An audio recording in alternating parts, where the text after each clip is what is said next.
अगले 24 घंटे बहुत महत्वपूर्ण है और इस्तीफा कब देते हैं, क्या होता है अगला मूव नीतीश कुमार का, सभी की इसी पर नजर है। तो सौरभ, नीतीश के ना रहने से बिहार का समीकरण आप समझा रहे थे, मैं चाहूंगी उसी पर आप थोड़ी रोशनी डालिए।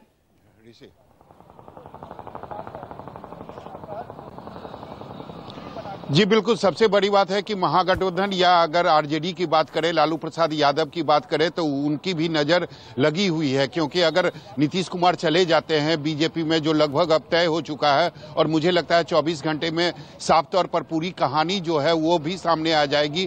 पहले नीतीश कुमार का इस्तीफा होगा और उसके बाद वो बीजेपी के साथ सरकार बनाएंगे। हालांकि मैं आपको शर्तें बता दूं, जो कंडीशन नीतीश कुमार के तरफ से बीजेपी को रखी गई थी। नीतीश कुमार चाहते थे या तो वो केवल अपने सहयोगी पार्टी यानी आरजेडी को छोड़कर वो बीजेपी में शामिल हो जाए और जैसे वो मुख्यमंत्री बने हुए हैं वैसे ही वो मुख्यमंत्री बने रहे। अगर बीजेपी इसके लिए तैयार नहीं होगी तो दूसरा शर्त इनका ये था कि लोकसभा के साथ साथ विधानसभा का चुनाव हो और मैं बिहार विधानसभा को भंग कर दूंगा। लेकिन बीजेपी ने इनकी शर्तें मान ली है, यानी अब जो भंग करने की बात हो रही थी वो अब बिहार विधानसभा को भंग नहीं किया जाएगा। अब नीतीश कुमार ही मुख्यमंत्री बने रहेंगे। तो निश्चित तौर पर यह लगभग तय हो चुका है और मुझे लगता है कल से परसों तक यानी अगले 36 घंटे में सारी चीजें स्पष्ट हो जाएगी। मुख्यमंत्री नीतीश कुमार पहले इस्तीफा देंगे और उसके बाद बीजेपी के साथ सरकार बनाएंगे।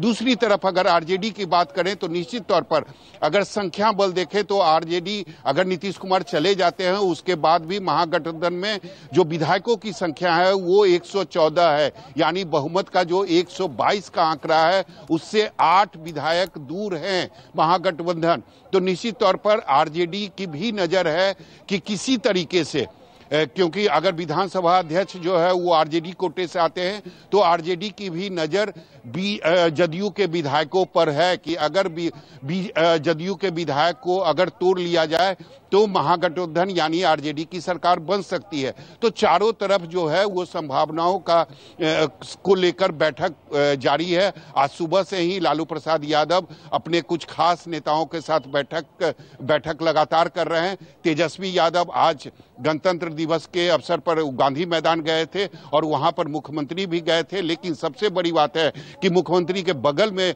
जो कुर्सी लगी हुई थी जिस पर तेजस्वी यादव को बैठना था, उस कुर्सी पर तेजस्वी यादव नहीं बैठे बल्कि वो थोड़ा सा दूर जाकर बैठे। तो निश्चित रूप से दूरियां जो है वो अब कैमरे के जरिए भी दिखाई दे रही है और यह बिल्कुल स्पष्ट हो चुका है कि नीतीश कुमार पाला बदलेंगे, बीजेपी के साथ सरकार बनाएंगे। लेकिन यह भी तय माना जा रहा है कि मुख्यमंत्री नीतीश कुमार ही रहेंगे और नीतीश कुमार ने यह भी बीजेपी को स्पष्ट कर दिया है कि अगर बीजेपी के तरफ से 2 उप मुख्यमंत्री बनाए जाएंगे तो उसमें एक नाम सुशील कुमार मोदी का ही होगा।